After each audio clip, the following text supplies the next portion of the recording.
I think that Madison was a genius, and what he constructed, the fact that it stood the test of time proves that. But I think he got one thing fundamentally wrong. He thought that you would not have to worry about the problem of special interests and factions because there would be so many that they would sort of cancel each other out.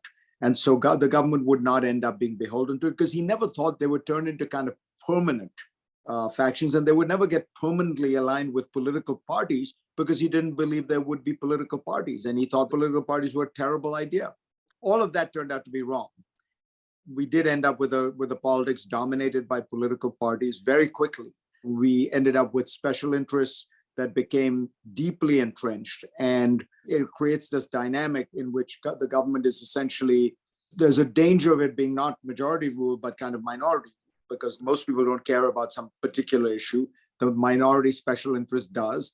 And that's why you end up with so many of the distortions of American democracy. There's so many parts of America that don't work because you have not found a way to effectively deal with the capture of the system that takes place with special interests. So I think that Madison fundamentally got that whole problem wrong.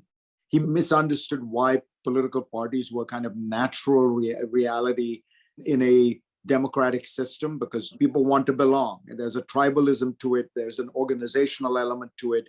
And in his mind, there were, these legislators were going to be each independent, freewheeling, free-thinking types who were going to make individual judgments on each policy. And therefore, if they were pro-guns on one issue, they would be anti on something else, and that way we're all canceled, especially as the country grew bigger. It didn't happen.